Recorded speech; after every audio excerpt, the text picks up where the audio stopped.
esteemed dignitaries on the dais, and the chairperson of today's program.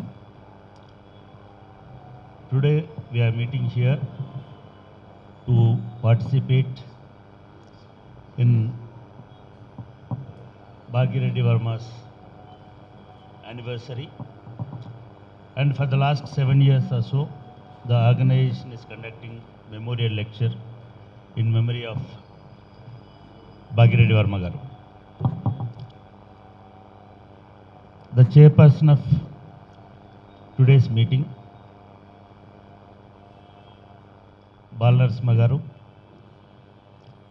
and esteemed dignitaries on the dais, Jnanaprakasham garu, P. Balnarasimha garu, and other colleagues, and Srilata Gautam and Ajay Gautam, and many senior friends, as well as civil society leaders, educated community people, and also the true followers of Bhagireddy Varma also here in this gathering. Just now I was discussing about Balnarasimha garu is suggesting better we speak in Telugu. But the tradition of this particular organization, I think this is 4th time I am here, and earlier also I spoke on Bhagireddy Varma. Bhagireddy Varma garu. Yeah, as you said, sir, I'd like to, give the lecture in Telugu for 2 reasons. One is we have a lot of material on Bhagireddy Varma in English, right? It is readily available. Anybody can browse and go through. Thanks to young researchers, now it is available on internet from different angles of Bhagireddy Varma garu, and his movement is already presented. Number 2, it is time to spread the message of Bhagireddy Varma garu, his life and his mission to rural areas. Particularly the today's lecture, I am just, when they came and met me, in fact I told them I'm little busy, and moreover I came several times. We can find a new person, but they insisted that I should come here. Sir, ఆ రోజే చెప్పాను నేను, whenever we have this kind of lectures, just repeating the whole story of that great soul again and again, we can lead from this point to next level within the framework of his ideology and mission. And generally memorial lectures will a kind of extension of ideology of that person. ఒక మనిషికి సంబంధించి ఒక గొప్ప మహనీయుడికి సంబంధించిన extension లెక్చర్ని మనం పెడుతున్నప్పుడు ఆయన కృషిని, ఆయన జీవితాన్ని, ఆయన ఆశయాల్ని ఇవాళటి సమాజానికి అన్వయించి, ఇవాళటి సమాజంలో ఆయన విలువల్ని మనం పొందుపరిచేటువంటి విధంగా, ప్రోధి చేసేటువంటి విధంగా, అదేవిధంగా ఇవాళటి సమాజంకి ఆయన ఆశయాల ఆవశ్యకత ఏమిటి అనేటువంటి విధంగా ఇటువంటి లెక్చర్స్ ఉంటే బాగుంటుంది అనేటువంటి విషయాన్ని కూడా నేను ఆ రోజు పెద్దలతో, నేను ముఖ్యంగా జ్ఞానప్రకాశం గారితో, అదేవిధంగా అజయ్తో డిస్కస్ చేయడం జరిగింది. భాగిరెడ్డి వర్మ గారి జీవితం గురించి ఇందాక సభాధ్యక్షులు బాలనరసింహ గారు సంక్షిప్తంగా వివరించిన, ఆయన నిజంగానే ఒక సమాజంలో, ముఖ్యంగా తెలంగాణ సమాజంలో, హైదరాబాద్ సమాజంలో, ఒక రకంగా భారత సమాజంలో ఒక కొత్త వెలుగులాగా ప్రభవించినటువంటి, మన తెలంగాణ భాషలో చెప్పాలంటే తొలిపొద్దు అని అంటాం. అంటే అప్పటి వరకు ఉన్నటువంటి ఒక చీకటిలోంచి వెలుగును పంచడానికి వచ్చినటువంటి ఒక గొప్ప మేధో సాధన చేసినటువంటి మహనీయుడు అనేటువంటిది నా అభిప్రాయం. అందుకే అజయ్ రోజుకు 2 సార్లు నాకు మెసేజ్ పెట్టి లెక్చర్ టైటిల్ అంటే I was in a dilemma. ఏమి మాట్లాడాలి? భాగిరెడ్డి వర్మ గారి జీవితాన్ని మనం పరిశీలించుకుంటూ పోయినప్పుడు కొంత చాలా వరకు గర్వంగా అనిపిస్తుంది, కొంతవరకు అవమానంగా కూడా అనిపిస్తుంది మనలాంటి వాళ్ళకి, మాలాంటి వాళ్ళకి. ఎందుకంటే ఒక 120 సంవత్సరాల కింద, 110 సంవత్సరాల కింద, అంటే ఈ భవనం కట్టే 100 సంవత్సరాలు అవుతుంది. అప్పటికి 22 సంవత్సరాలు, 25 సంవత్సరాల నుంచి ఆయన కార్యరంగంలో ఉన్నాడు. 30 సంవత్సరాల నుంచి ఉన్నాడు అప్పటికే. అంటే ఒక 150 సంవత్సరాల కింద ఆయన 18వ వయసులో సంఘ సంక్షేమానికి, జాతి సంక్షేమానికి, దేశ సంక్షేమానికి, హైదరాబాద్ సంక్షేమానికి కృషి చేయడం మొదలుపెట్టినాడు.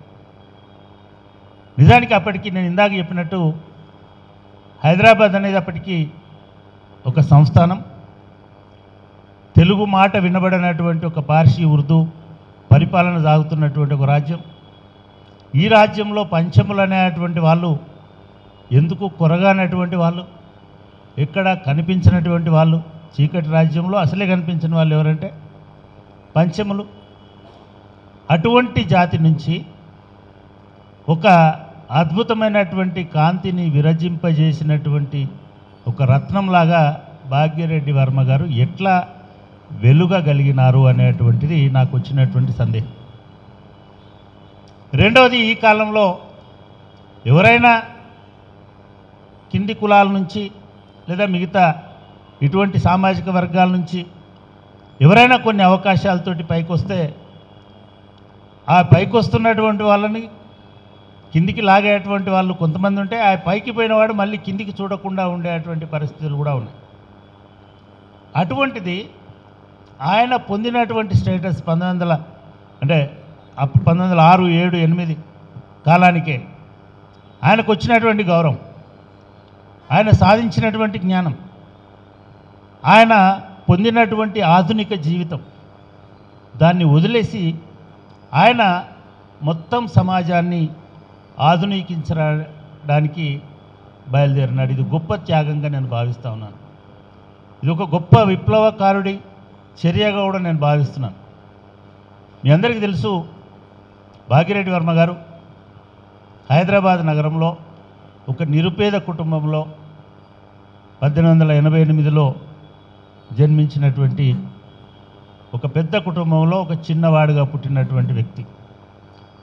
తండ్రి చనిపోయిన తర్వాత అందరి తల్లుల్లాగే వాళ్ళ తల్లి కూడా అష్ట కష్టాలు పడి పెంచుతున్నటువంటి టైంలో, మా చిన్నతనంలో నిన్న మొన్న ఎవరితో నేను మాట్లాడుతున్నప్పుడు, తెలంగాణ సమాజంలో గ్రామీణ ప్రాంతాల నుంచి కూడా చాలామంది యువకులు ఇళ్లలోంచి పారిపోయేవాళ్ళు. పారిపోయి మేము తెలంగాణ భాషలో దెంకపోవడం అంటారు.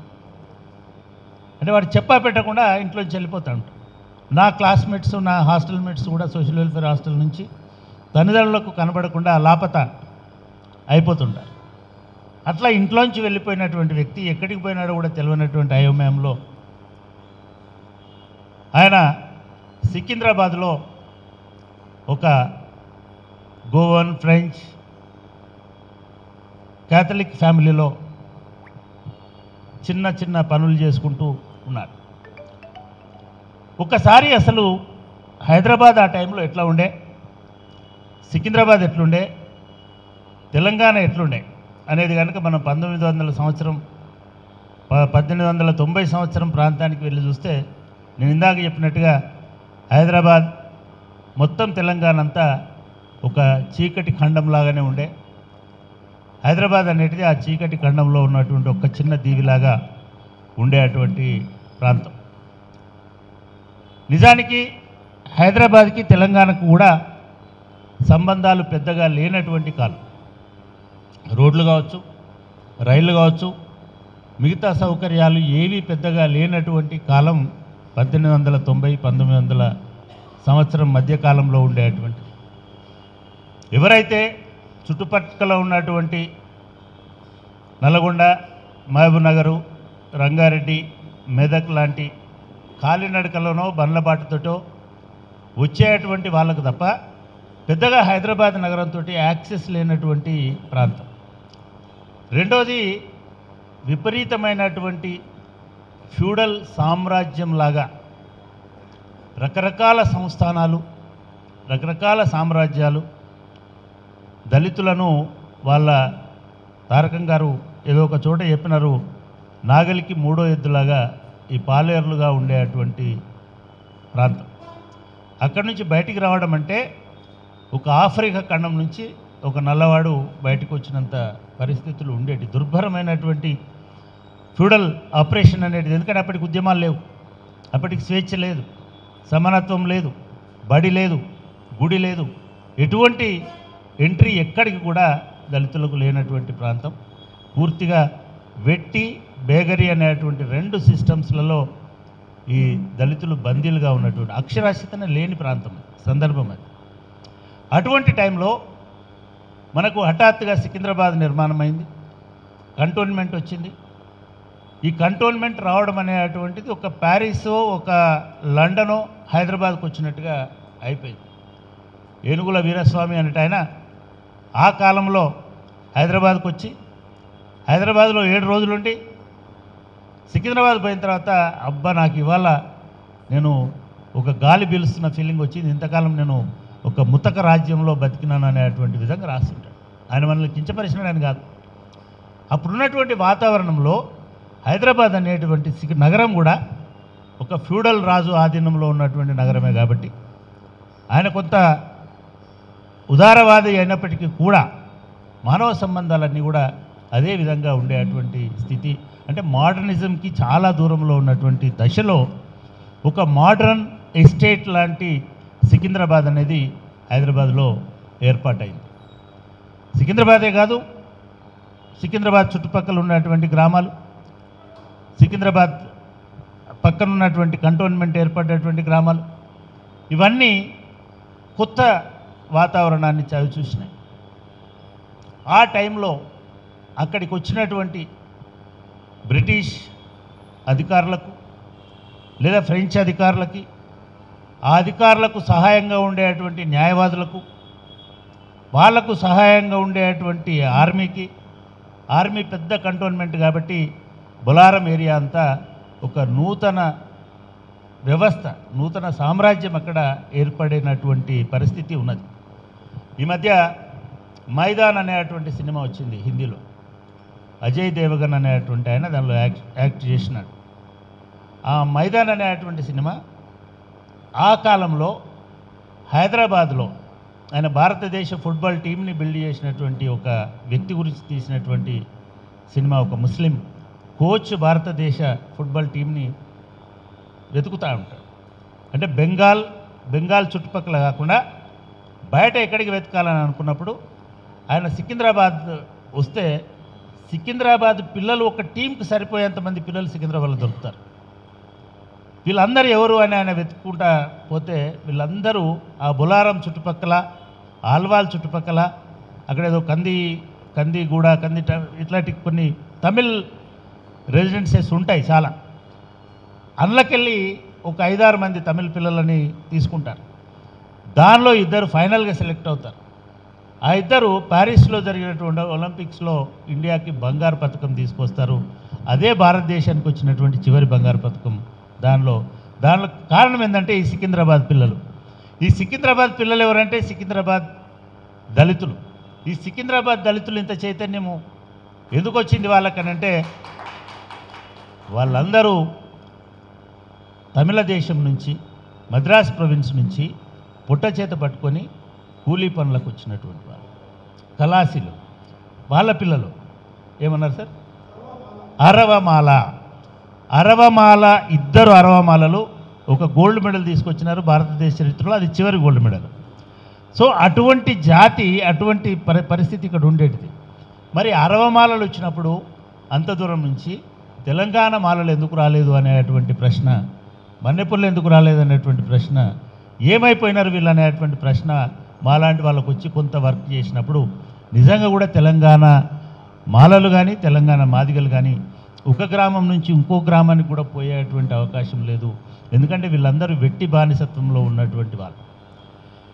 అటువంటి దశలో, అటువంటి సందర్భంలో కొన్ని వేల మంది, అంటే మీరు ఇంకొకటి కూడా గమనించండి, మొత్తం తెలంగాణ రాజ్యంలో ఒక కొత్త దేశం వచ్చి కూర్చుంది. ఆ కొత్త దేశం బ్రిటిష్ దేశం. మనలో చాలామంది తెలియదు. మనకి ఇది మన మలేరియా కనిపెట్టినందుకు ఒక ఆయనకి నోబెల్ ప్రైజ్ వచ్చింది. ఎవరు ఆయన పేరు? Ronald Ross. రొనాల్డ్ రాస్కి నోబెల్ ప్రైజ్ వచ్చింది అని అనుకున్నాం, కానీ మన సికింద్రాబాద్ పిల్లగాడికి నోబెల్ ప్రైజ్ వచ్చిందని ఎవరు ఎప్పుడు రాయలేదు, ఎప్పుడు చెప్పలేదు. ఈ నోబెల్ ప్రైజ్ వచ్చిన రాస్ ఎవరు అని అంటే, ఇట్లా సికింద్రాబాద్కు వచ్చినటువంటి ఒక బ్రిటిష్ సైనికుడి, మామూలు సైనికుడి కొడుకు. అక్కడ గ్రాడ్యుయేషన్ పూర్తి చేసుకొని పై చదువులు చదవాలంటే, నాయననేమో బ్రిటిష్ ఆర్మీ సిపాయి, ఆయన ఎక్కడో దక్షిణ భారతదేశంలో సికింద్రాబాద్ అనే ప్లేస్లో ఉన్నాడు. ఇక్కడ నుంచి ఎట్లా నేను చదివించాలనేటువంటి అయోమయంలో వాళ్ళ నాయన పడిపోయి ఉన్నాడు. ఆ పిల్లగాడు వచ్చి ఇక్కడ 2 నెలలు 3 నెలలు ఉన్నాడు. వాడికి దోమలు కరవడము, దోమలు కుట్టడము, దీంతో దాని ఆసక్తి అంతా పెరిగి దోమల మీద రీసెర్చ్ చేయడానికి తాపత్రయపడ్డాడు. బ్రిటిష్ ప్రభుత్వానికి ఫెలోషిప్ కోసం రాసుకున్నాడు. వాళ్ళు మేము ఇవ్వలేమని చెప్పినారు. అప్పుడు ఆ సైనికుడు నిజాం దగ్గరికి వచ్చి, అయ్యా ఇగో మా పిల్లగాడికి చదువుకుంటా అంటున్నాడు, ఈ సమస్య మీద రీసెర్చ్ చేస్తానంటున్నాడు అని చెప్పినప్పుడు, మన నిజాం గారికి ఎట్లుండే అంటే, ఎవడన్నా వచ్చి అయ్యా బాంచన్ అనగానే వాడి మెడలో ఉన్నది, తల మీద ఉన్నది, ఎవ్రీథింగ్ సీటు కింద ఉన్నది కూడా మొత్తం తీసేసి ఇచ్చేటువంటి ఒక ఆలోచన ఉండేది. అప్పుడు ఇమ్మీడియట్గా ఆయన నీకేం కావాలని అడిగినా, ఇంత ఎక్విప్మెంట్ కావాలి, ఇంత ల్యాబ్ కావాలి, ఇంకోటి కావాలి, చలో బేగంపేటలో ఒక బిల్డింగ్ ఇచ్చేస్తే దానిలో పెట్టుకోపో అని చెప్పేసి ఆయన అక్కడ 3 సంవత్సరాలు రీసెర్చ్ చేసి మన దేశానికి, మన రాష్ట్రానికి నోబెల్ ప్రైజ్ తీసుకొచ్చినాడు. అఫ్కోర్స్ ఆయన మన సిటిజన్ కాదు కాబట్టి ఆయన బ్రిటిష్ నోబెల్ ప్రైజ్ విన్నర్గా మిగిలిపోయినాడు. కానీ ఆయన రీసెర్చ్ అంతా, ఫండింగ్ అంతా మన దగ్గరే జరిగింది. సరిగ్గా అటువంటి టైంలో, అటువంటి వాతావరణంలో భాగ్యరెడ్డి వర్మ గారు పెద్ద దూరం దెంకపోలే, మనలాగా పెద్ద దూరం పారిపోలే. ఆయన ఎస్కేప్ అయినాడు. ఈ ఊరు నుంచి ట్యాంక్ బండ్ దాటి ఆ ఊరికి పోయినాడు. ఈ అడవంతా దాటి, ఆ చెరువు కట్ట దాటి అడిదికి పోయినాడు. పోయి అక్కడ ఈ బ్రిటిష్ వాళ్ళ కొలువులో, ముఖ్యంగా వాళ్ళు ఫ్రెంచ్ గోవన్ వాళ్ళ కొలువులో ఉన్నారు. వాళ్ళిద్దరూ మంచి అడ్వకేట్సు. అదేవిధంగా వాళ్ళు కేథలిక్సు. అన్ని బ్రహ్మాండమైనటువంటి నగరం అక్కడ ఎస్టాబ్లిష్ అవుతున్నటువంటి టైంలో అక్కడ ఆయన పనిచేసుకున్నాడు. జనరల్గా మా దత్తు ఉన్నాడు, ఇక్కడ అడ్వకేట్స్ దగ్గర పనిచేసే వాళ్ళకి చాలా తెలివి ఉంటుంది. ఎందుకంటే అడ్వకేట్ దగ్గరికి, పోలీస్ స్టేషన్కి అడ్వకేట్ దగ్గరికి అన్ని రకాల మనుషులు వస్తుంటారు. ఆ అడ్వకేట్లు తొందరగా ఓడగొట్టారు. వాళ్ళు కూర్చొని మాట్లాడుతూ ఉంటారు గంటలు. పోలీస్ స్టేషన్ కూడా మనం పోతే ఇమీడియట్గా రమ్మన్నారు, కానీ కూర్చొని ఓపికన్నంతసేపు కూర్చోవాలి, కూర్చొని మాట్లాడుతున్నారు. భాగ్యరెడ్డి వర్మ గారు వాళ్ళతోటి ఎంగేజ్ అవుతూ ఉండేవాడు. అప్పుడు చదువుకుంటున్నాడు, వాళ్ళే చదువు చెప్పించినారు. ఆయన నిజానికి ఒరిజినల్గా పోయింది ఏంటంటే, వాళ్ళు టెన్నిస్ ఆడుతున్నప్పుడు ఆ బాలు కోర్టు బయట పడితే ఆ బాల్ అందియడానికి ఒక చిన్న పిల్లగాడిలాగా అక్కడికి పోయినాడు. అట్లా కొంతకాలం పనిచేసిన తర్వాత చదువుకున్నాడు. చదువుని ఇంగ్లీష్ నేర్చుకున్నాడు, తెలుగు నేర్చుకున్నాడు, మిగతా భాషలు నేర్చుకున్నాడు. అన్ని పత్రికలు చదువుతుండేవాడు. అప్పటికి 5-6 పత్రికలు అడ్వకేట్ దగ్గరికి వస్తాయి. జనరల్గా అడ్వకేట్ దగ్గరికి వాళ్ళు వేసిన ప్రకటనల కోసం, కోర్టు నోటీసుల కోసం 5-6 పత్రికలు తెప్పిస్తుంటారు. ఆ పత్రికల్ని అడ్వకేట్స్ చదవరు, కానీ అడ్వకేట్ దగ్గర పనిచేసే క్లర్కులు మాత్రం ఖచ్చితంగా వాళ్ళకి ఖాళీ టైం ఉంటుంది కాబట్టి చదువుకుంటూ కూర్చో. ఇట్లా మొత్తం సమాజాన్ని అర్థం చేసుకొని భాగ్యరెడ్డి వర్మ గారు ఒక కొత్త ఆధునిక మానవుడిగా, ఆధునిక యువకుడిగా అవతరించినారు అనేటువంటిది మనకు అర్థమవుతాం. అంటే 1905-6 కల్లా భాగ్యరెడ్డి వర్మ ఒక కొత్త చైతన్యవంతుడైనటువంటి, ఒక కొత్త ఆధునిక మనిషిగా, మానవుడిలాగా అవతరించినాడు. ఆ ఆధునిక మానవుడికి నిజానికి ఆ కాలంలో, నేను ఇందాక ముందు ఇచ్చిన స్టేట్మెంట్ని చేసుకుంటే, ఇవాళ మా అజయ్ను, మా శ్రీలత గారు కష్టపడి ఈ బిల్డింగ్ను కాపాడుకొని, ఈ సంస్థను కాపాడుకొని, లేదా ఈ పాఠశాలను కాపాడి, ఆయన పెట్టిన పాఠశాల కాబట్టి ఇంత కష్టపడాల్సినటువంటి అవసరం ఉండకపోయేది, గత్యంతరం ఉండకపోయేది. అదేవిధంగా ఈ వయసులో 80 ఏళ్ళ వయసులో కూడా జ్ఞానప్రకాశం గారు దీని గురించి ఇంత ఆలోచించాల్సిన అవసరం ఉండకపోయేది. అప్పుడు ఆయన కావాలనుకుంటే బ్రిటిష్ కొలువులో అప్పటికి స్వాతంత్రం కూడా రాలేదు, బ్రహ్మాండంగా దర్జాగా ఏదో ఒక ఉద్యోగం అదే అడ్వకేట్స్ రికమెండేషన్ తోటి బ్రహ్మాండమైన ఉద్యోగం సంపాదించుకునేటువంటి వాడు ఆర్మీకి సంబంధించిన దీనిలో. లేదు అనుకుంటే నిజాంకు భాగ్యరెడ్డి వర్మ గారు అంటే వినలేని అభిమానం. ఆ అభిమానం తర్వాత కూడా ఆయన మరణించేంత వరకు కూడా కంటిన్యూ, అంటే నిజాం మరణించేంత వరకు కూడా అది కంటిన్యూ అయింది. భాగ్యరెడ్డి వర్మ గారు వస్తున్నారంటే నిజాం ఆయన మిగతా అన్ని విషయాలను పక్కన పెట్టుకొని ఉండేటువంటి వాడు. ఒక సందర్భంలో అంబేద్కర్, మనం లాస్ట్ టైం మాట్లాడుకున్నాం, నేను దాని గురించి చెప్పాను. కానీ అంబేద్కర్ గారి విద్యా సంస్థలకి డబ్బులు లేవని తెలిసినప్పుడు మన దగ్గర ఉన్నటువంటి డెవలప్మెంట్ ఫండ్లోంచి, అప్రెస్డ్ క్లాసెస్ డెవలప్మెంట్ ఫండ్లోంచి వారి అంబేద్కర్ పాఠశాలలకి భాగ్యరెడ్డి వర్మ గారి రికమెండేషన్ తోటి డబ్బులు పంపించడం జరిగింది. అంత గౌరవం భాగ్యరెడ్డి వర్మ గారు అంటే నిజాం కూడా ఉండేది. ఆయన అటు ఆ ప్రభుత్వాన్ని ఇటు ఈ ప్రభుత్వాన్ని ఎప్పుడు యాచించలేదు, వాళ్ళ అవకాశాల కోసం చూడలేదు. చూడకుండా ఆయన నేరుగా హైదరాబాద్కి వచ్చి ఆయన అంటే చాలా చాలా రాసినటువంటి వాళ్ళు చెప్తున్నటువంటి కథనాల ప్రకారం ఇటువంటి యువకులు చాలామంది ఉండేవాళ్ళు. ఎందుకు చాలామంది ఉండేవాళ్ళు అంటే ఈ బ్రిటిష్ కొలువులో సికింద్రాబాద్లో పనిచేస్తున్నటువంటి వాళ్ళకి, ఆర్మీ అధికారులకి, లేదా న్యాయవాదులకి, రైల్వే అధికారులకి, అప్పటికి రైల్వేస్ కూడా విస్తరించినాయి. ఇటువంటి వాళ్ళందరికీ కూడా ఒక రాయల్ ట్రీట్మెంట్ ఉండేటువంటి బంగ్లాలు, బ్రహ్మాండమైనటువంటి వసతి సౌకర్యాలు, వాళ్ళు ఆడుకోవడానికి గ్రౌండ్స్, లేదా మిగతా. అందుకే ఫుట్బాల్ రావడానికి కూడా కారణం, ఫుట్బాల్ భారతీయ ఆట కాదు. ఫుట్బాల్ సికింద్రాబాద్లో ఎందుకు వచ్చింది, బెంగాల్లో ఎందుకు వచ్చింది, చెన్నైలో ఎందుకు వచ్చిందంటే అక్కడ బ్రిటిష్ వాళ్ళు ఉన్నారు కాబట్టి. క్రికెట్ కూడా అట్లనే వచ్చింది నిజానికి. కాబట్టి అదొక గొప్ప ఆధునిక కేంద్రంగా ఉండేది. అందుకే నేను ఏమనుకున్నానంటే భాగ్యరెడ్డి వర్మ గారు ఒక ఆధునికుడిగా మారడానికి సికింద్రాబాద్ ఎట్లా దోహదం చేసింది, ఆయన ఇంట్లోంచి వెళ్ళిపోవడం ఎట్లా ఉపయోగపడింది. ఆధునికుడిగా మారిన తర్వాత ఆధునిక విద్యను నేర్చుకున్నాడు, ఆధునిక బాధ్యతని భాషను నేర్చుకున్నాడు, ఆధునిక పేపర్లు న్యూస్కి సంబంధించిన మీడియాతోటి అనుబంధం కలిగి ఉన్నాడు. న్యాయము, కోర్టులు అనేటువంటి దానిలో నిష్ణాతుడైనాడు. ఇవన్నీ ఇంత ఆధునికుడు అయిన తర్వాత ఆయన మళ్ళీ వెనక్కి వచ్చి జగన్ మిత్ర మండలి అని ఒక సంఘాన్ని స్టార్ట్ చేసినాడు. 1906లో ఆయన జగన్ మిత్ర మండలి అని ఒక ఫ్రెండ్స్ గ్రూప్.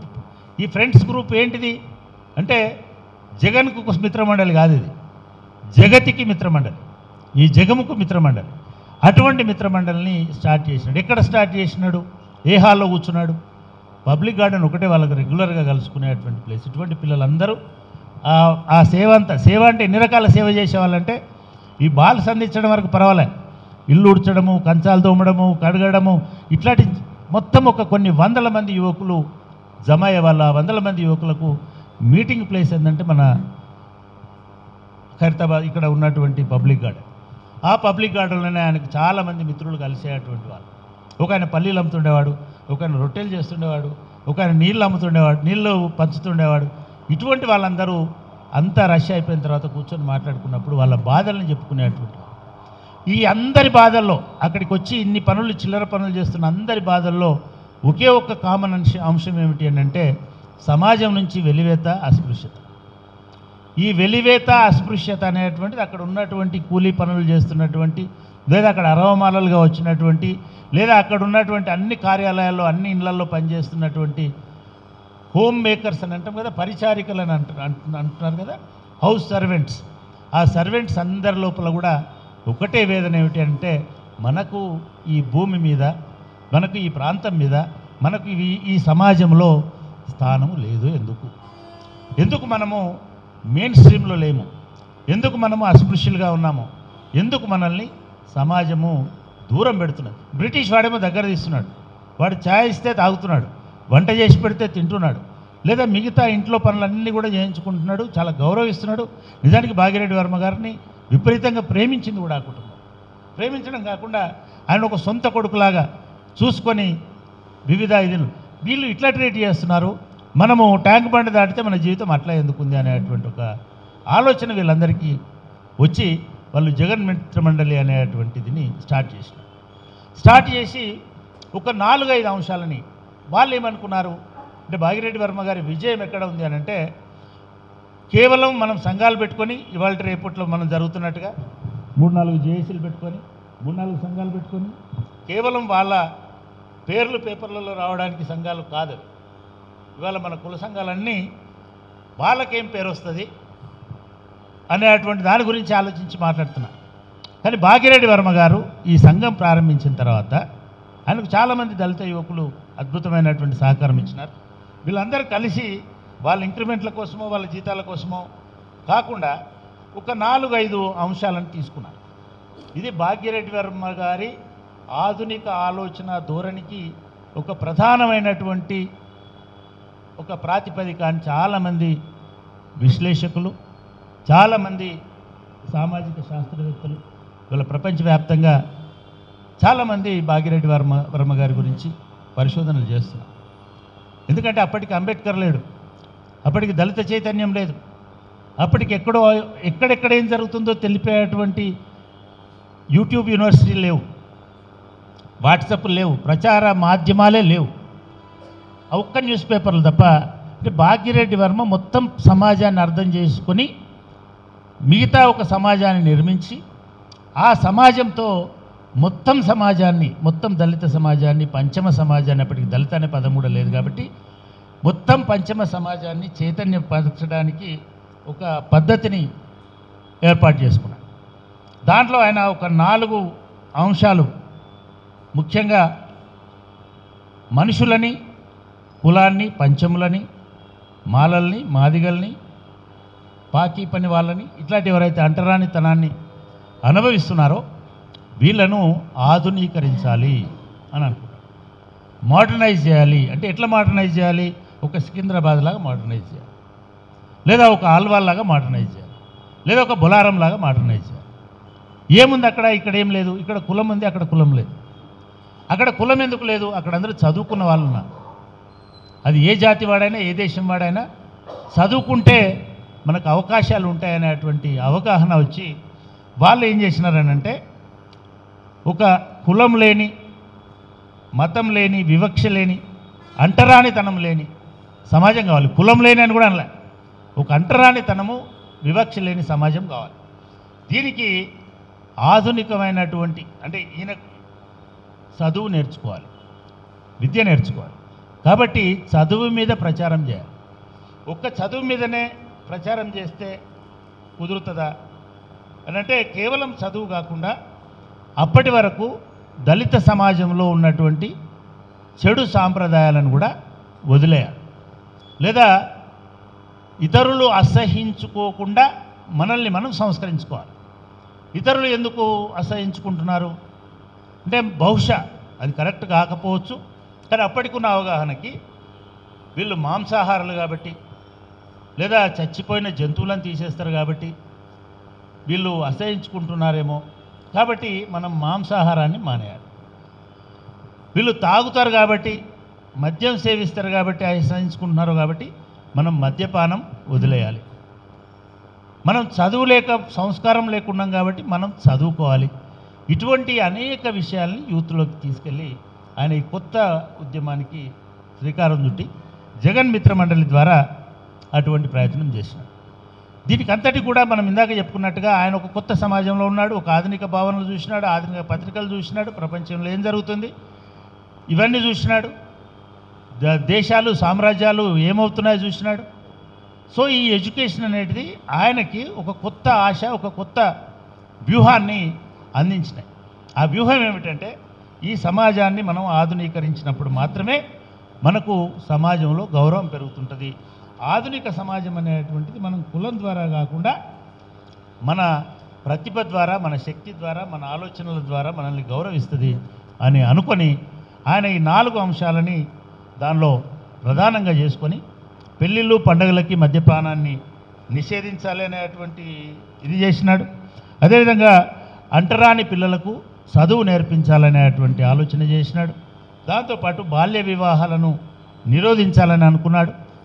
దళిత మహిళా సమాజంలో ప్రధానంగా ఉన్నటువంటి జోగిని, బసివి లాంటి దేవదాసి మురళి, శివపార్వతి ఇట్లా అనేక పేర్లతో తెలంగాణలో దళిత మహిళల్ని, దళిత యువతుల్ని, దళిత బాలికల్ని దేవుడి పేరు మీద అంకితం చేసి, గుడి పేరు మీద అంకితం చేసి వాళ్ళను సెక్షువల్ అబ్యూజ్ చేసేటువంటి వాతావరణం ఉండేది. కాబట్టి ఆ దురాచారాలు, ఆ దుర్మార్గాల నుంచి కూడా దళితులను బయటికి తీసుకురావాలని 4 అంశాల ప్రాతిపదికగా చేసుకొని ఆయన జగన్మిత్ర మండలిని విస్తరించాలని ప్రయత్నం చేసినాడు.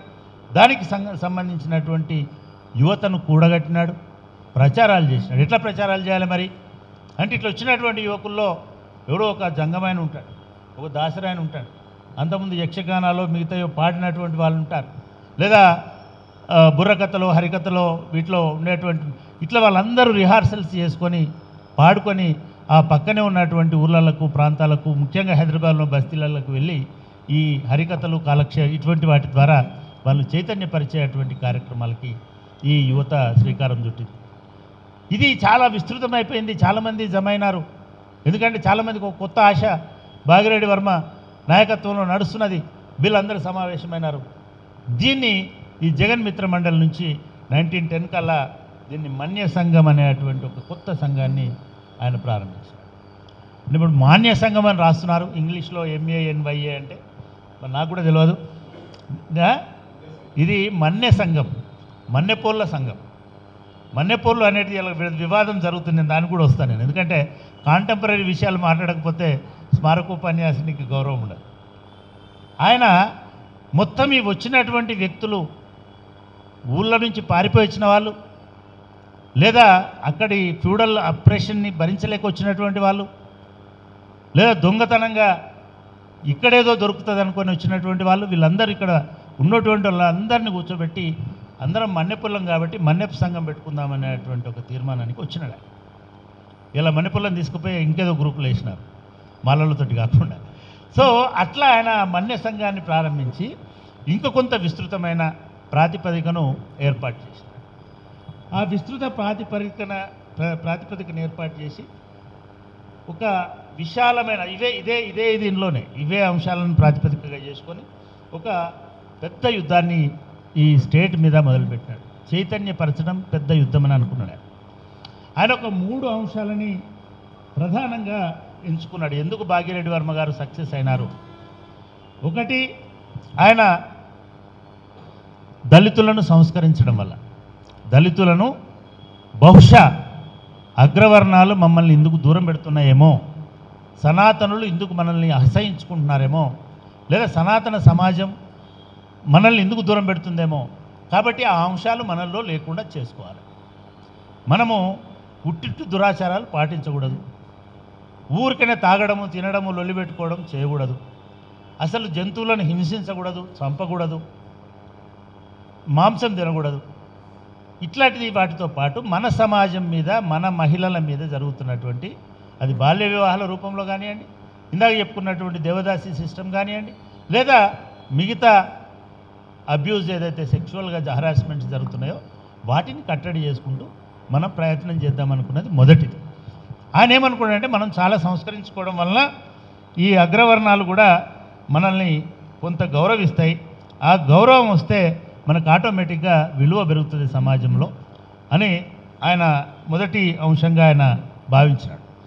రెండవ అంశము, మనకు మనం సంస్కరించడమే కాకుండా మనం అగ్రవర్ణాల లోపలికి కూడా చొచ్చుకొని పోవాలి, వాళ్ళ సంఘాలలో కూడా పోవాలి. వాళ్ళు ఏదో అప్పుడు అగ్రవర్ణం అంటే నిజానికి చాలా గమ్మత్తుగా ఉండేది. హైదరాబాద్ స్టేట్ అనేది 1900 కంటే ముందు హైదరాబాద్లో ఇన్ని రెడ్డి సంఘాలు, ఇన్ని వెలమ సంఘాలు ఇన్ని లేవు. ఓన్లీ బ్రాహ్మలు, మరాఠీలు, మార్వాడీలు, గుజరాతీలు, వీళ్ళది మాత్రమే హైదరాబాద్. నల్లగొండలో రెడ్లు ఉండొచ్చు, మహబూబ్నగర్లో రెడ్లు ఉండొచ్చు, ఇంకొక ఉండొచ్చు, వాళ్ళకు కూడా ఇక్కడికి వచ్చేంత తెలివితేటలు లేవు అప్పటికి.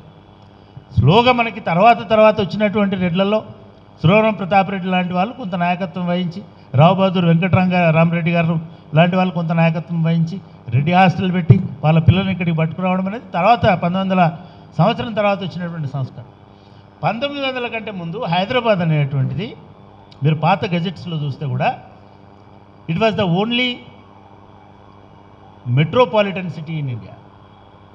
మెట్రోపాలిటన్ అంటే ఇది కాదు, లైఫ్ మెట్రోపాలిటన్గా ఉండేటువంటి, అంటే కులము, జాతి, ధర్మం ఇవన్నీ లేకుండా అన్ని సంస్కృతులు సమ్మేళనం లాగా హైదరాబాద్ ఉండేది. చాలామంది తెలియదు, 1911 వరకు 1921 వరకు కూడా హైదరాబాద్లో 5 భాషలు ఉండేటి అధికార భాష. అందులో మరాఠీ ఒకటి ఉండేది, తమిళం ఒకటి, మరాఠీ ఒకటి ఉండేటిది, కన్నడ ఒకటి ఉండేటిది, తెలుగు ఒకటి ఉండేటిది, ఉర్దూ ఒకటి ఉండేటిది, ఇంగ్లీష్ ఒకటి ఉండేటిది, హిందీ ఒకటి ఉండేది. హిందీ సొసైటీలు, మరాఠీ సొసైటీలు, కన్నడ సొసైటీలు అద్భుతమైన స్కూళ్ళను నడిపించేటువంటి. మీరు ఇప్పుడు ఇక్కడ ఉన్నటువంటి వివి కాలేజ్ వివేకవర్ధిని కానీ, లేకపోతే మిగతా ఈవెన్ సికింద్రాబాద్లో అయితే తమిళ స్కూళ్ళు కూడా అక్కడ నడిచేటువంటి. సో హైదరాబాద్ అనేటువంటిది ఒక్కటిది కాదు, ఒక తెలుగు వాడిది కాదు, ఒక మరాఠీ వాడిది కాదు, ఒక ఉర్దూ వాడిది కాదు, ఇది ముస్లింలది కాదు, అటు హిందువులది కాదు, ఇది అందరి ప్రజలు అనేటువంటి ఒక మెట్రోపాలిటన్ భావన హైదరాబాద్లో ఆ కాలంలో ఉండేటువంటి. సో భాగ్యరెడ్డి వర్మ గారు ఏమనుకున్నారంటే, మనం దళిత వాడికే పరిమితమై, పంచములకే పరిమితమై, మనల్ని సంస్కరించుకొని మనం వాటిలాగా అనుకరించి బొట్లు పెట్టుకుంటే లాభం లేదు. మనము వాడి గుడికి, వాడి బడికి, వాడి ఇంకో చోటికి చావడికి పోయినప్పుడే మనకు గౌరవం పెరుగుతుంది. సరే ఇట్లా ఎట్లా పోతాము అంటే, ఇప్పుడు మన గద్దరన్నలాగా గుత్తుపందు కొర పోదామన్నట్టుగా పోలే. ఆయన ఒక భజన పరుడులాగా పోయినాడు, ఒక భక్తి పరుడులాగా పోయినాడు. పోయి వాళ్ళ గుడుల ముందట భజన చేయడం మొదలుపెట్టినాడు. అరే వాళ్ళు కూడా మంచి పాటలు పాడుతున్నారు, మంచి భజనలు చేస్తున్నారు. అట్లా ఈ మన్య సంఘంకు సంబంధించిన వాళ్ళందరినీ వాళ్ళు కలుపుకోవడానికి అవకాశం వచ్చింది. ప్లస్ వీళ్ళు అక్కడికి పోయిన తర్వాత భాగ్యరెడ్డి వర్మ గారు ఆ భజనలు ఇవి కార్యక్రమాలు అయిపోయిన తర్వాత అద్భుతమైనటువంటి అనర్గళమైన ఒక 15 నిమిషాలు 20 నిమిషాలు మాట్లాడేటువంటి వాడు. వాళ్ళందరూ ముగ్ధులయ్యేటువంటి వాళ్ళు. ముగ్ధులై భాగ్యరెడ్డి వర్మ గారిని హక్కున చేర్చుకున్నటువంటి వాళ్ళలో మొదటి తరం అంతా అగ్రవర్ణాలు. మనం ఆ పేర్లు చదివితే మనకు నాలుకలు కూడా తిరగవు.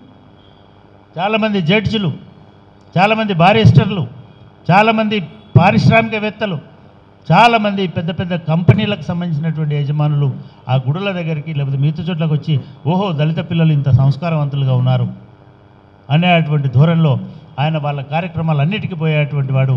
వాళ్ళ ఇది ఇక్కడే ఆగలేదు ఆయన. ఇంకా తర్వాత ఆంధ్ర మహాసభ వచ్చిన తర్వాత వాళ్ళ మీటింగ్లో కూడా పోయేవాడు. అక్కడ ఒక 1000 మందో 2000 మందో జోగిపేట మీటింగ్లో అట్లే వెళ్ళినాడు ఆయన. సురవరం ప్రతాప్ రెడ్డి గారు ఉన్నారు అక్కడ, వాళ్ళందరూ అక్కడ ఉన్నారు.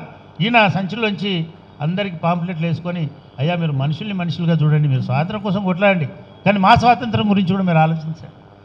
మీరు పశువులను పెంచుకుంటున్నారు, బాగానే ఉన్నది, కానీ మమ్మల్ని కూడా జంతువుల కంటే హీనంగా చూడకండి. అద్భుతమైనటువంటి పాంప్లెట్లు పంచుకుంటూ తిరిగాం. అంటే దళిత ఉద్యమం అనేటువంటిది కేవలం దళితుల వరకే ఉండక్కర్లేదు, మిగతా సమాజాన్ని కూడా మనం సెన్సిటైజ్ చేయాల్సినటువంటి అవసరం ఉన్నది, అగ్రవర్ణాలను కూడా సెన్సిటైజ్ చేయాల్సిన అవసరం ఉన్నది అని భారతదేశంలో గుర్తించినటువంటి మొట్టమొదటి సాంస్కృతిక ఉద్యమకారుడు భాగ్యరెడ్డి గారు. ఈ మధ్య రెడ్డి జాగృతి అనేవాళ్ళు నాకు ఫోన్ చేశారు.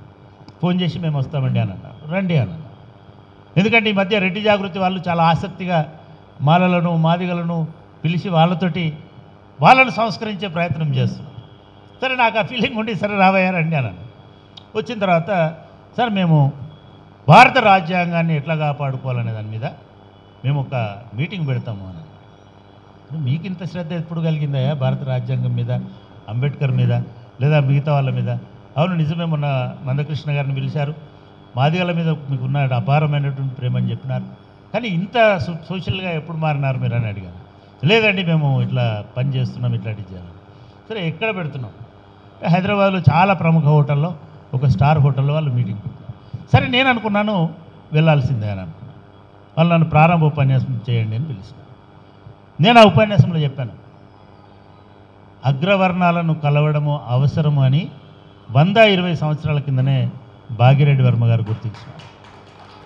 అగ్రవర్ణాలను మార్చకుండా నీ వర్ణం మారదు, అగ్ర కులాలను మార్చకుండా నీ కులాన్ని మార్చుకుంటానంటే కుదరదు. అగ్ర కులాన్ని వాడి కులం మార్చదు, కానీ కులతత్వాన్ని మార్చాల్సిన అవసరం ఉంటుంది అనేటువంటి విషయాన్ని ఆయన ఆ కాలంలో గుర్తించి ఆయన ప్యారలల్గా ఏం చేసుకుంటూ పోయినాడు, ఒక హ్యూమనిటేరియన్ ఆర్గనైజేషన్ జీవరక్ష మండలి లాంటి వాటిలలో, లేదా జంతువులను ప్రేమించేటువంటి వాటిలలో, లేదా మిగతా వాటిలలో కూడా పనిచేసుకుంటూ పోయినాడు. అంటే అగ్రవర్ణాలను రెగ్యులర్గా ఇంటరాక్ట్ అయ్యేటువంటి అన్ని చోట్ల ఆ కాలంలో భాగ్యరెడ్డి వర్మ గారు అట్లా ఉండి ఆయన అనేక రకాలైనటువంటి ఆర్గనైజేషన్. భాగ్యరెడ్డి వర్మ గారు బహుశా మహానుభావుడు 50 సంవత్సరాలు జీవించినప్పటికీ దాంట్లో ఒక 20 సంవత్సరాలు పక్కన పెడితే ఒక 30 సంవత్సరాలు యాక్టివ్గానే ఉన్నప్పటికీ ఒక 300 సంవత్సరాలకు అవసరమైనటువంటి అనేక ఇంటర్వెన్షన్స్ అని అంటాం కదా, అనేక అంశాలలో ఆయన వెళ్ళిన అప్పటికి 4000 సంవత్సరాల నుంచి ప్రోధి చేసుకున్నటువంటి ఇవన్నిటిని మార్చడానికి శతవిధాల ప్రయత్నం చేసినాడు. ఆయన 1912లో ఈ మన్నె సంఘం అనే దాన్ని పూర్తిగా విస్తరించి కుల విముక్తికి ఈ సమాజ చైతన్యం అవసరం, ఆధునికత అవసరం. ఈ ఆధునికత అనేది బ్రాహ్మణులకు కూడా ఆధునీకరించాలి, అదేవిధంగా రెడ్లను ఆధునీకరించాలి. ఆంధ్ర ప్రాంతం వెళ్ళినప్పుడు రఘుపతి వెంకటరత్నం నాయుడు లాంటి వాళ్ళతోటి కాపులను ఆధునీకరించాలి. ఇట్లా అనేక మందిని వాళ్ళ లోపల కూడా ఆ చైతన్యాన్ని తీసుకోవడంతో పాటు ఇటు చదువులు చెప్పడం, దానిలో సంస్కారం నేర్పించడం, మహిళల పట్ల గౌరవం పెంచడం, పొదుపును నేర్పించడం, తాగడము, జూదము, వ్యభిచారము ఇటువంటి వాటన్నిటినీ దూరం పెట్టి ఇవన్నీ పాటించిన వాడే మన్నె సంఘంలో సభ్యుడు అనేటువంటి దాకా ఆయన ఉద్యమాన్ని తీసుకొచ్చారు. చాలామంది అవన్నిటిని వదిలేసి వచ్చారు. ఇది జరుగుతున్నటువంటి టైంలోనే అగ్రవర్ణాలకు ఆపద వచ్చినప్పుడు ముందుండి మనం పనిచేయాలని అనుకున్నాడు. ఏ రకమైనటువంటి సేవ మనం వాడి ఇంట్లోకి చొచ్చుకుపోవడానికి, వెళ్ళడానికి, వాడి ప్రార్థనా మందిరంలోకి వెళ్ళడానికి, వాళ్ళ సమావేశ మందిరాలకు వెళ్ళడానికి, అక్కడ పడిపోయినటువంటి చెత్తను ఏరడానికి పోయేటువంటి వాళ్ళు ఈ కార్యకర్త 40 మంది 60 మంది వాలంటీర్స్ ఉండేవాళ్ళు. స్వస్థ సేవాదళ అనేటువంటి దాన్ని పెట్టుకున్నారు. స్వస్తి గుర్తుతోటి ఎల్లో కలర్ తోటి శుభ్రత అనేటువంటిది ఈ హైదరాబాద్ నగరానికి, శుభ్రత అనేది తెలంగాణకి, శుభ్రత అనేది సికింద్రాబాద్కి, లేదా శుభ్రత అనేది భారతదేశానికి నేర్పించినటువంటి మొట్టమొదటి వ్యక్తి డాక్టర్ భాగ్యరెడ్డి గారు. ఇవాళ మనం స్వచ్ఛ భారత్ అని అంటున్నాం. నేను పబ్లిక్ సర్వీస్ కమిషన్ చైర్మన్ ఉన్నప్పుడు ఒక ఆంగ్ల దినపత్రిక వాళ్ళు ప్రతి శనివారం రోజు స్వచ్ఛ దివస్ అని ప్రారంభించేవాళ్ళు. వాళ్ళు ఏం చేసేవాళ్ళంటే ఆ రోజు ఎవరైతే ఆ మెసేజ్ ఇస్తారో ఆయన ఫోటోని వేసి ఆ మెసేజ్ని ప్రచురించేవారు. ఆయన నన్ను అడుగుతూ ఉన్నాడు రోజు అట్లా 2-3 వారాలు చూసిన తర్వాత నేను చెప్పాను, అయ్యా మోడీ వచ్చిన తర్వాతనే మేము స్వచ్ఛత నేర్చుకోవాలి, శుభ్రత నేర్చుకోవాలి. హైదరాబాద్ దళితుల వాడలోకి ఒకసారి వెళ్ళి చూడండి. జూబ్లీ హిల్స్ ఎంత గందేగా ఉంటుందో, అమీర్పేట ఎంత గరీబ్గా కనబడుతుందో, అదే మా జంగం బస్తీ చాలా నీట్గా కనబడుతుంది. లేకపోతే మా మిగతా దళిత బస్తీలను చూడండి, మీరు మంచిగా అలుక్కొని ముగ్గులు పెట్టుకొని నీట్గా ఉంచుకునే వాళ్ళు వీళ్ళు. ఇది మా కార్య సమాజం నుంచి వచ్చింది, ఆ తర్వాత భాగ్యరెడ్డి వర్మ నుంచి వచ్చిందని చెప్పాను. చెప్తే సార్ అదే చెప్పండి సార్ మెసేజ్లో అన్నాడు. నేను చెప్పాను భాగ్యరెడ్డి వర్మ తొలి స్వచ్ఛ భారతీయుడు అని చెప్పాను. అదే దాన్ని వాళ్ళ ఫస్ట్ పేజీలో హాన్స్ ఇండియా అనే న్యూస్ పేపర్లో వాళ్ళు ఒక 1/4 పేజీ భాగ్యరెడ్డి వర్మ గారి ఫోటో వేసి ఆ విషయాన్ని రాశారు. ఇవాళ మనం స్వచ్ఛ భారత్ అని అంటున్నాం. ఆయన స్వచ్ఛ హైదరాబాద్ కోసం ప్రతి గల్లీకి వెళ్ళినాడు. మరాఠీలు, గుజరాతీలు, బెంగాలీలు ప్రతి ఒక్కరి దగ్గరికి వెళ్ళి మొత్తము ఈ స్వచ్ఛ సేవాదళ అనేటువంటి దాన్ని 1913లో ఒక భయంకరమైన ప్లేగ్ వ్యాధి, 12లో ఒక భయంకరమైన ప్లేగ్ వ్యాధి హైదరాబాద్కి వచ్చింది. కొన్ని వేల మంది చనిపోయినారు, 100 మంది చనిపోయినారు. శవాలు గుట్టలాగా పడి ఉన్నాయి.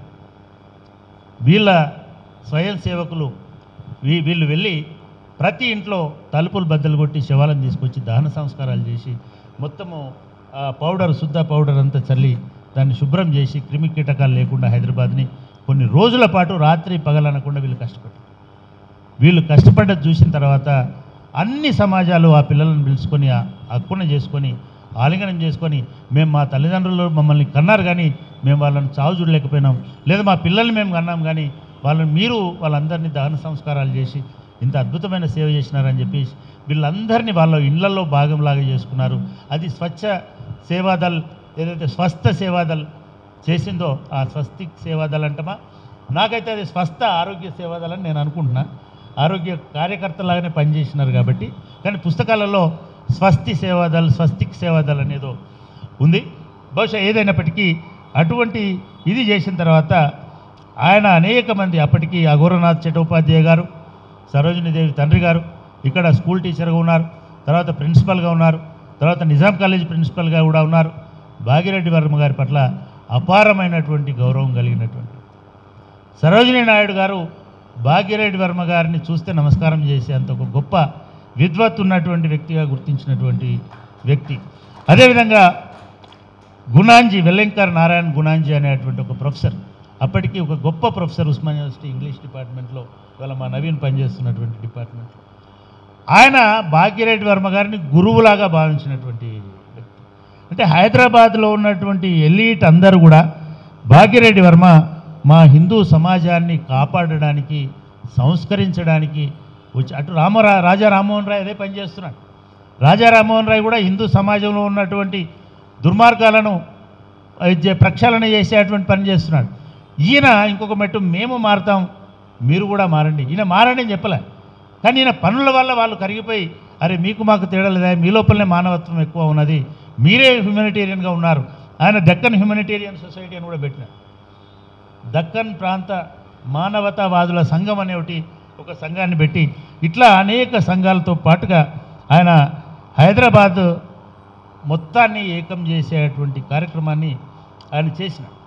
అదేవిధంగా బాలముకుంద్ గారు ఈ ఈ ఈ ట్రస్ట్కు కూడా వాళ్ళ ఫ్యామిలీ అనేక సందర్భాల్లో సహాయంగా నిలబడి ఉన్నటువంటిది. అదేవిధంగా కిషన్, అడ్వకేట్ కిషన్ అనేటువంటి ఆయన, ఇట్లా అనేక మంది, ఆ పేర్లు నేను ఇందాక చెప్పాను, ఈశ్వర్రావు, చాలామంది ఉన్నారు. అట్లా పేర్లు, మరాఠీ పేర్లు, సంస్కృతం పేర్లు, హిందీ పేర్లు. దీనిలో చూస్తే బ్రాహ్మణులు మొట్టమొదటిసారిగా భాగ్యరెడ్డి వర్మ ఋషిని, ముఖ్యంగా మరాఠీ బ్రాహ్మణులు, ముఖ్యంగా వాళ్ళందరూ వచ్చేసి ఈయనకు బాసటగా నిలబడి చలో మనం ఈ ఉద్యమాన్ని కొనసాగిస్తామని ప్రయత్నం చేసిన. ఇది చేసుకుంటూ పోతున్నటువంటి క్రమంలో భాగ్యరెడ్డి వర్మ ఎక్స్పీరియన్సెస్ కూడా మారుతూ వచ్చినాయి. ఆయన కలిసినటువంటి వాళ్ళ పేర్లు ఊరికే అట్లా చదువుకుంటూ పోతే ఆయన అప్పటికే ఆంధ్రాకు కూడా విస్తరించినాడు. ఆంధ్రాలో కూడా ఒక 10-15 మీటింగ్లు పెట్టినాడు. ఆయన హైదరాబాద్లో మీటింగ్ పెడితే కరాచీ నుంచి, యూపీ నుంచి, కాశ్మీర్ నుంచి, దేశంలో అన్ని చోట్ల నుంచి ప్రతినిధులు వచ్చినారు.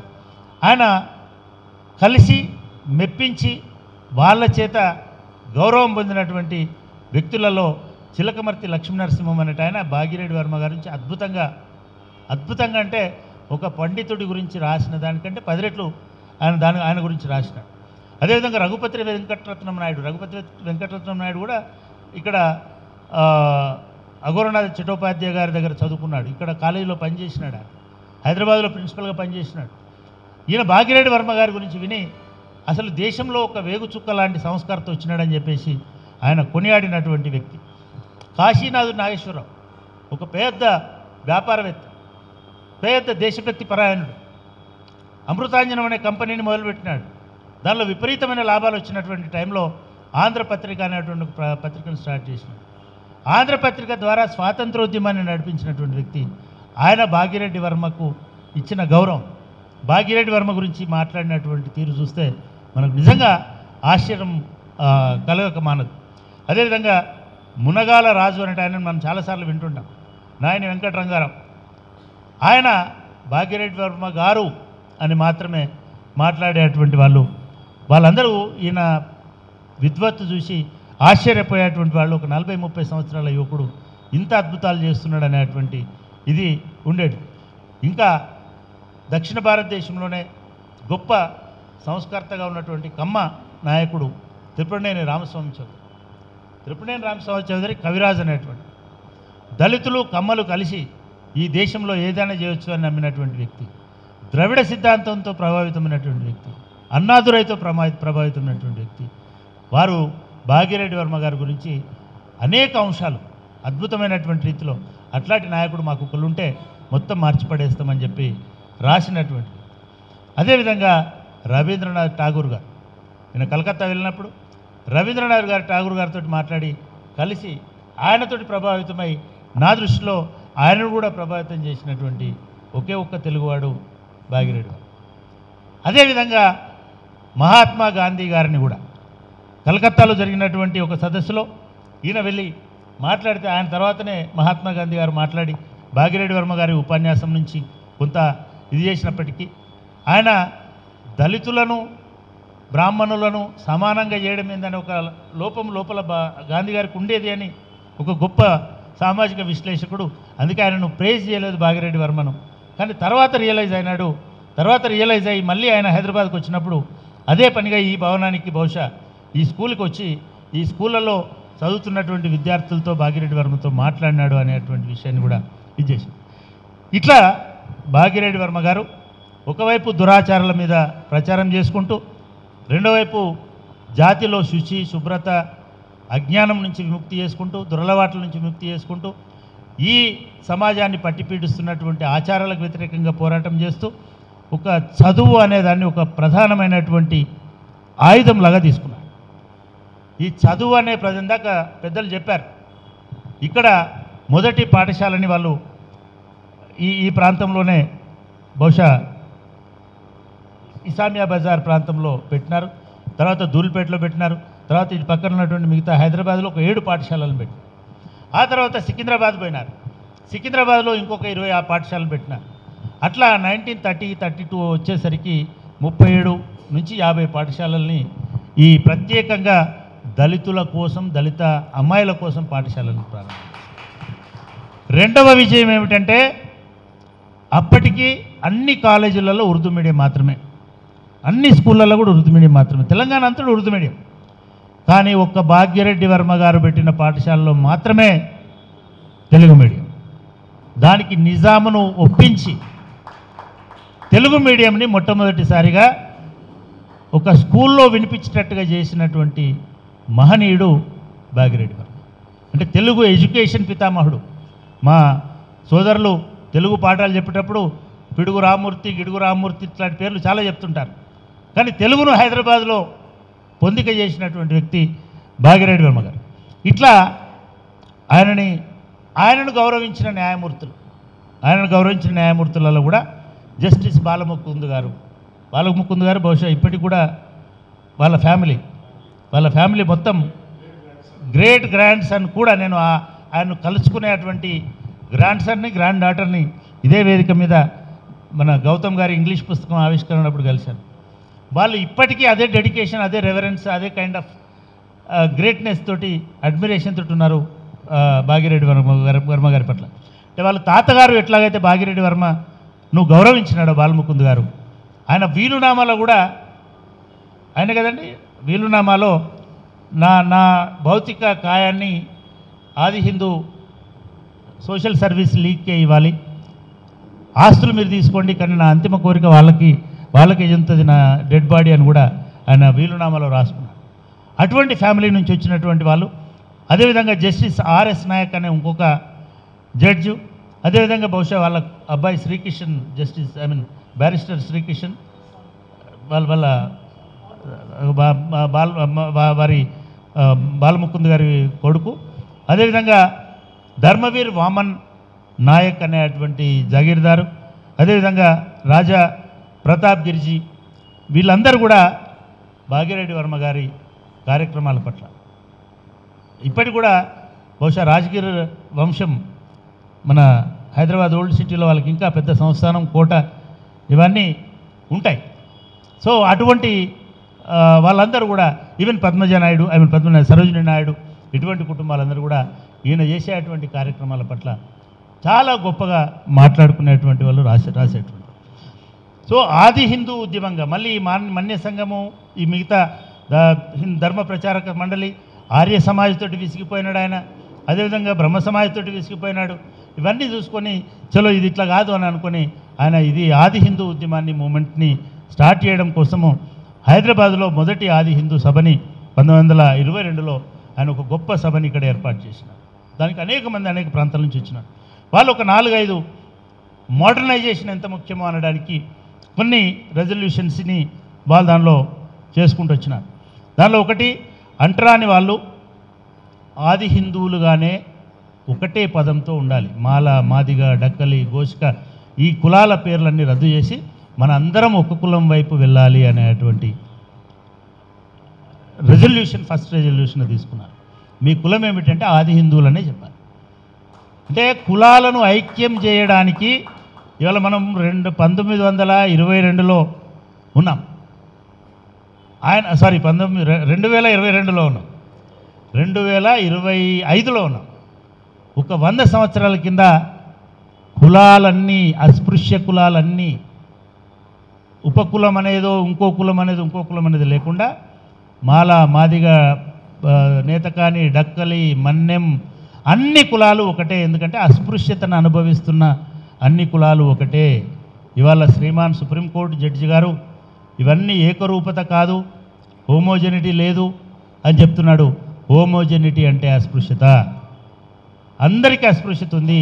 ఈ అస్పృశ్యత ఉన్న అందరము హోమోజీనియస్గా ఆది హిందువులమని ప్రకటించిన మహనీయుడు మన భాగ్యరెడ్డి వర్మ గారు. హెటరోజెనిటీ అనేది బయటోడికి హెటరోజెనిటీ కనబడుతుంది. అసలు బయట చూసే సమాజానికి మనమంతా హోమోజీనియసే అనే మాట చెప్పి మొదటి రిజల్యూషన్గా అంటరాని వాళ్ళు ఆది హిందూ పదాన్ని మూలవాసుల భావనతో వాడాలి. మనమే మూలవాసులమని చెప్పాలి. హిందూ భావనతో కాకుండా ఆది ద్రవిడ, అప్పటికే మెడ్రాస్లో ఆది ద్రవిడ, ఆది ఆంధ్ర అనేటువంటి దాన్ని గుర్తించిన మెడ్రాస్ లాగా మనం కూడా ఇక్కడ కూడా అట్లా గుర్తించాలి అని చెప్పినాడు. రెండోది, పిల్లలకు చదువు చెప్పించడం కోసం అటు బ్రిటిష్ ప్రభుత్వంతో పాటు వివిధ రాష్ట్రాల్లో ఉన్న ప్రభుత్వాల మీద ఒత్తిడి తీసుకొచ్చి దళితుల కోసం, పంచముల కోసం, అంటరాని వాళ్ళ కోసం ప్రత్యేక పాఠశాలలు ఏర్పాటు చేయాలి.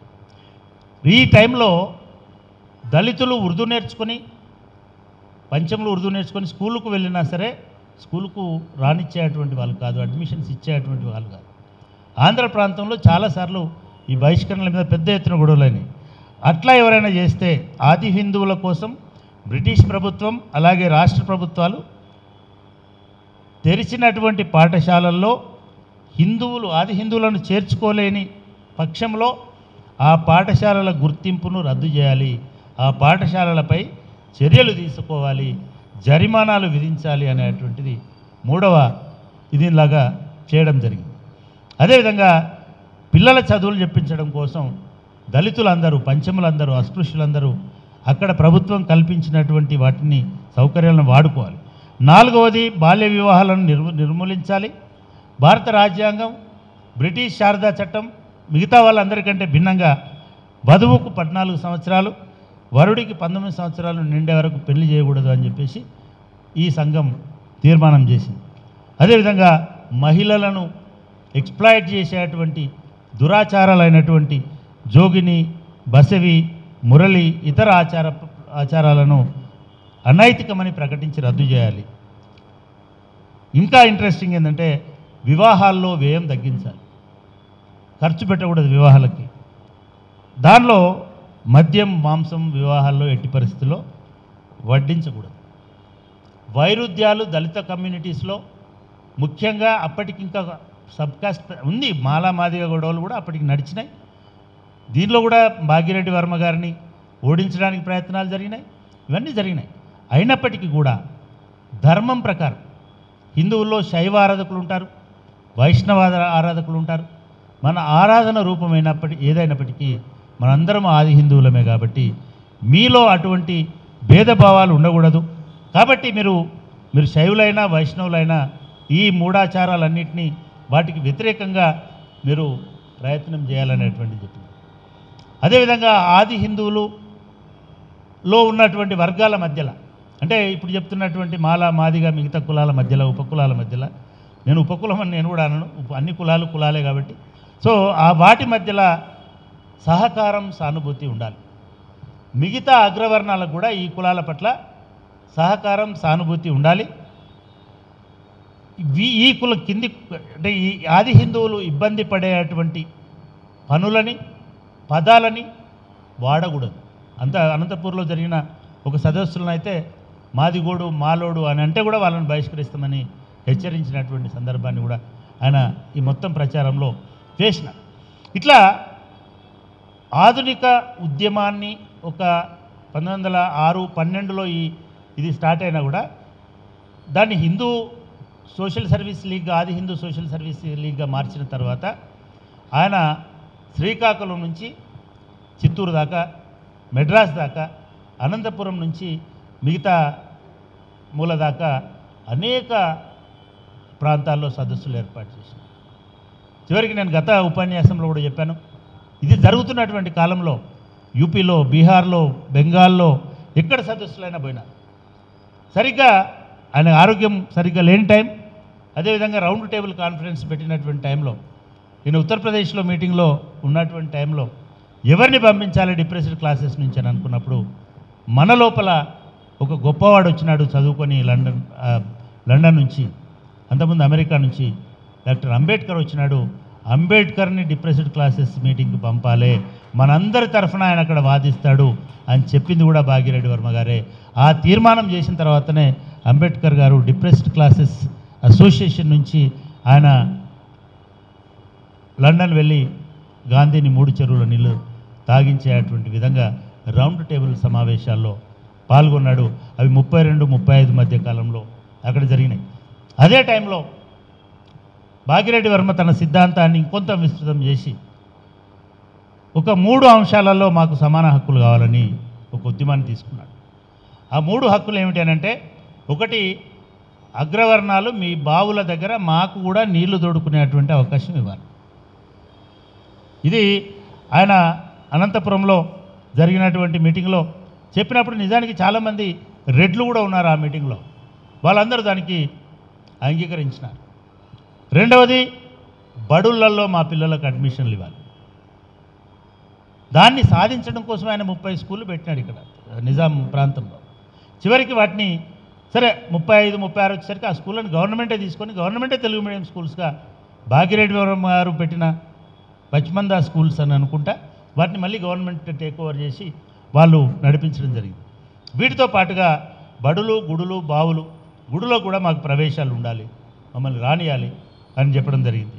ఇవన్నిటితో పాటు మొట్టమొదటిసారి అప్పటికి రాజ్యాంగం లేదు, స్వాతంత్రం లేదు, ఏమీ లేదు, మాకు కూడా సమానమైనటువంటి మానవ హక్కులు ఉండాలి అనేటువంటిది చెప్పడంతో పాటు ఎన్నికల సంస్కరణలకు మా జనాభాకు తగిన ప్రాతినిధ్యం ఇవ్వాలనేటువంటి తీర్మానాన్ని కూడా ఆది హిందూ సోషల్ సర్వీస్ లీగ్ ఆ కాలంలో చేయడం జరిగింది. ఇంకా ఒక గొప్ప విషయం అంటే మనం పురోగమిస్తున్నామా తిరోగమిస్తున్నామా ఇవన్నీ తెలవడం కోసం ఆయన తీసుకున్నటువంటి తీర్మానం ఏమిటంటే, అంటరాని వాళ్ళు కులాలు కాదు. ఇండియన్ కాన్స్టిట్యూషన్లో షెడ్యూల్డ్ కాస్ట్స్ అని ఉంది. ఇప్పుడు ఈ కాన్స్టిట్యూషన్ రాయడానికంటే 38 అంటే 15 సంవత్సరాల ముందు భాగ్యరెడ్డి వర్మ గారు చెప్పిందంటే, మనం అంటరాని కులాల వాళ్ళమందరము ఒకటే కులము, అది ఆది హిందూ కులము అనేటువంటిది దీన్ని ప్రచారంలోకి తీసుకొచ్చినాడు. ఇది మనం ఇట్లా ఉండడం అనేది మన ఆత్మగౌరవానికి సంబంధించి, మన జనాభాకు యూనిటీకి సంబంధించి, అదేవిధంగా మనము స్వయం గుర్తింపుకు సంబంధించి ఈ ప్రయత్నం చేయాలి. నువ్వు ఏ కులం వాడనేటువంటిది ముఖ్యం కాదు, నువ్వు అంతిమంగా ఆది హిందువే, కాబట్టి మనందరం ఒకటే అనేటువంటి మాటను చెప్పినాడు. మాలా, మాదిగా, పాకి, బేగరి వీళ్ళందరి మధ్యలో ఏకరూపత ఉంది అనేటువంటి మాటని, ఆ ఏకరూపతనే అస్పృశ్యత, ఆ ఏకరూపతనే వెలివేత, ఆ ఏకరూపతనే అంటరానితనము, ఆ ఏకరూపతనే అవిద్య, కాబట్టి ఈ వర్గం అంతా ఒకటే అని ఆయన ఊరికే కూర్చోలే, సంఘం పెట్టుకొని 20 సంవత్సరాలు 30 సంవత్సరాలు తిరగలే. ఆయన దీన్ని ఒక సంఘీభావ ఉద్యమం చేసి అప్పటి సెన్సెస్ కమిషనర్కి ఒక లెటర్ ఇవ్వడం జరిగింది. ఇవ్వడమే కాకుండా నేను ఇందాక చెప్పాను, ఈయన ఆది హిందూ అని పేరు పెట్టుకున్నా కూడా ఈ మొత్తం హైదరాబాద్లో నిజాం నవాబు గౌరవించేటువంటి మొట్టమొదటి వ్యక్తి భాగ్యరెడ్డి వర్మ గారు. నాకు ఎంఆర్ కృష్ణ గారని, ఆయన కూడా అరవమాలనే, ఆయన కూడా కలాసి పనిచేయడం కోసం వల్ల ఆయన హైదరాబాద్కు వచ్చినాడు. ఆయన చదువుకున్నాడు బ్రిటిష్ స్కూళ్ళలో, చదువుకొని ఆయన ఎంపీగా ఎదిగినాడు. ఎంపీగా ఎదిగి అంబేద్కర్ గారితో పాటు మొదటి పార్లమెంట్లో ఆయన కూడా ఉన్నాడు. అంటే భాగ్యరెడ్డి వర్మ గారి గురించి ఆయన చెప్తుంటే, భాగ్యరెడ్డి వర్మ వస్తున్నాడు అని అంటే నిజాం మొత్తం దాన్ని అంతా శుభ్రపరిచి ఇది చేసుకునేటువంటి ఆయన నిజాం గారికి కూడా ఒక లెటర్ రాసి, అయ్యా మేమందరము ఇన్ని కులాలు ఉన్న అస్పృశ్యులందరినీ మీరు ఆది హిందూ అని లెక్కపెట్టమని 1931 సెన్సెస్లో నిజాం ప్రభుత్వం ఆది హిందూ జనాభా లెక్కలు సేకరించింది. ఆది హిందువుల పేరుతోటే, మాలతో, నేతకానితో, మాదిగతో, పంబాలతో, బైన్లతో, మిగతా వాళ్ళతో ఇవి కాదు. నువ్వు ఆది హిందూ అని చెప్పుకుంటే ఆది హిందూ అని చెప్పుకుంది. మీకు తెలుసా ఆ లెక్కలు మీరు ఇప్పుడు కూడా వెరిఫై చేయండి. 25 లక్షల మంది హైదరాబాద్ స్టేట్లో ఆది హిందువులు అనేటువంటి పేరుతో నమోదు చేసుకున్నటువంటి వాళ్ళు. అంటే నిజంగా కూడా మనకి ఇక్కడ నేను ఇప్పుడు ఆపదలుచుకున్నా, చాలాసేపు నుంచి మాట్లాడుతున్నట్టున్నా, మనం ఇవాళ ఒక 120 సంవత్సరాలు వెనక్కిపోయి ఆ మహానుభావుడు జర్నీ చేసినటువంటి 20 సంవత్సరాల కాలంలో ఆయన సాధించిన విజయం ఏంటంటే మన అందరినీ ఐక్యం చేయడం. ఇవాళ సుప్రీంకోర్టు కానివ్వండి, ఆర్ఎస్ఎస్ కానివ్వండి, నరేంద్ర మోడీ కానివ్వండి, లేదా చంద్రచూడ్ గారిని చేసింది ఏమిటి అంటే వీళ్ళందరినీ విడగొట్టడం. అంటే నేను వాళ్ళను మాత్రమే తప్పుపడట్లేదు, అంటే వాళ్ళను కూడా తప్పుపడుతున్నానని అర్థం. కానీ మొత్తం వాళ్ళే చేసినారని అనట్లేదు. ఈ అసమానతలు స్వార్థంలాగా మారిపోయి, ఈ స్వార్థము కొంతమంది చేతుల్లోకే కొన్ని అధికారాలని, కొంత సౌకర్యాలని పొందేటువంటి ఇది తయారైంది. కొంత ఎలీట్ అనేది ఫామ్ అయింది. దానికి మతం తోడైంది, ప్రాంతం తోడైంది, మిగతాయి తోడైంది. ఇవన్నీ అయ్యేసరికి చూసిన వాళ్ళు ఎక్కువ మంది ఉన్నారు, మనం తక్కువ మంది ఉన్నారు. సహజమైన కంపారిజన్ అనేది ఈ వర్గాలలో మొదలైంది. అది ఉపకులాల ఉద్యమం అనండి, దళిత కులాల్లో వచ్చినటువంటి ఉద్యమం అనండి. దీనివలన ఒరిజినల్గా భాగ్యరెడ్డి వర్మ గారు ఏ స్ఫూర్తినైతే రగిలించినారు, ఏ ఐకమత్యత అయితే సాధించినారు, ఏ రకంగానైతే మనందరం ఒకటని చెప్పినారో, ఇవాళందరం వేరు వేరు అని చెప్పుకునే స్థితికి ఇవాళ మనం దిగజారు. మనం 57 కాదు, 59 కాదు, 3 వర్గాలు అని ఒకటి చెప్తాడు. మనం 3 కాదు 4 ఇవ్వండి అని ఇంకోటి చెప్తాడు, అడుగుతాడు. అంటే నిజంగా నేను ఇంకా ఎక్కువ సమయం తీసుకోను. ఇట్లా 59 భాగాలుగా విడిపోయిన మనల్ని ఒక్కతాటి మీదకే తీసుకొచ్చి ఒకే రక్తం అని చెప్పి, ఒకే జాతి అని చెప్పి, మేమందరము ఆది హిందువులము అని చెప్పిన వ్యక్తి గొప్పవాడా? లేదు, మనందరినీ చిందరవందర చేసి పడేసి ఒక 50 భాగాలుగా విడగొట్టినటువంటి ఈ వ్యవస్థ గొప్పదా అనేటువంటిది ఆలోచించుకోవాల్సిన అవసరం ఉంటుంది. దీని వైఫల్యం, దీనికి కారణం మనమే అని కూడా ఏమాత్రం సిగ్గుపడకుండా చెప్పుకోవాల్సిన అవసరం ఉంటుంది. ఎందుకంటే ఆయన లెగసీని మనం నిజంగానే ఆయన వదిలేసిన చోటు నుంచి 1937 నుంచి, 38 నుంచి, 40 నుంచి అట్లే కంటిన్యూ చేసుకుంటూ వస్తే నేను అనుకుంటాను భాగ్యరెడ్డి వర్మ లాంటి తరానికి ఒకడు ఉన్నా కూడా, ఆ తరానికి ఆయన ఒక పాదు వేసిపోయినాడు. అట్లాంటి తరానికి ఒక్కడు ఉన్నా కూడా నేను అనుకునేవాడిని హైదరాబాద్లో కులం ఉండకపోయేది, తెలంగాణలో కులతత్వం ఉండకపోయేది, ప్రజలు సహజీవనం చేసేటువంటి వాళ్ళు, ఈ మొత్తం తెలంగాణ సమాజం అంతా సారూప్యతతో కూడుకున్నటువంటి హోమోజినస్ సమాజము అనేటువంటి దశకి అంత పెద్ద ఎజెండాను భాగ్యరెడ్డి వర్మ రూపొందించి వెళ్ళినాడు.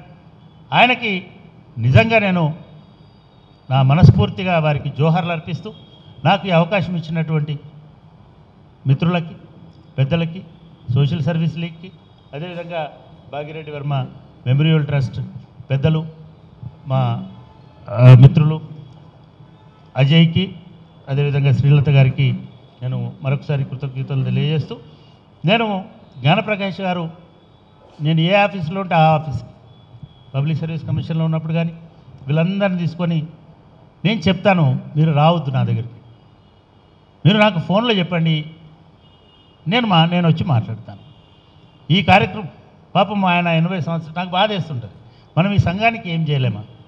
నేను చాలామందికి చెప్పాను. ఇవాళ చాలామంది పాలమూరు యూనివర్సిటీ ప్రొఫెసర్లు, బయటలు, మిగతాళ్ళు, మా కోటి నిన్న వస్తే తనకి, అయ్యా మనం మీలాంటి వాళ్ళు, నువ్వు ఓల్డ్ సిటీలోనే ఉంటావు, ఓకే, నిజాం వారసుడిలాగానే ఉన్నావు, భాగ్యరెడ్డి వర్మ తిరిగిన వీధిలో ఉంటున్నావు, నీలాంటి వాడు వచ్చి వీళ్ళతోటి కలవాల్సిన అవసరం ఉన్నది.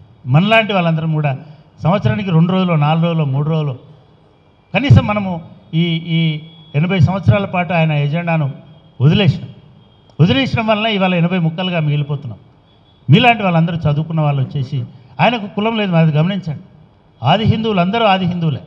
కాబట్టి ఏ కులం ఆయన ఆది హిందూ సమాజంలో ఉన్నటువంటి సభ్యుల్లో కూడా చాలామంది అగ్రవర్ణాలు, బ్రాహ్మలు, నాయకులు, మిగతా వాళ్ళందరూ కూడా దానిలో ఉన్నారు. నాయకులు అంటే అప్పుడు మరాఠీ ప్రాంతంలో ఉన్నటువంటి వీళ్ళందరూ ఉన్నారు. సో అన్ని జాతులు, అన్ని కులాలు కలిసి నేను అందరి యువకులకు నా విజ్ఞప్తి ఏమిటంటే, మనం వీళ్ళకు చెదోడు వాదోడుగా ఉందాం. ఒక 100 సంవత్సరాల నుంచి దళితుల ఆత్మగౌరవానికి చిహ్నంగా ఉన్న ఈ బిల్డింగు ఇప్పుడు నడి రోడ్డు మీదకి వచ్చింది. దీన్ని కొంత మనం ఇంకేమైనా చేయగలుగుతామా, కాపాడగలుగుతామా, ఈ స్ఫూర్తిని కాపాడగలుగుతామా అనేటువంటిది ఆలోచించాలని కోరుకుంటూ, నాకు ఇప్పటికే మీకు చాలా టైము అయిపోయింది. నాకు ఈ అవకాశం ఇచ్చినందుకు మరొకసారి ధన్యవాదాలు తెలియజేస్తూ ముగిస్తున్నాను. Thank you.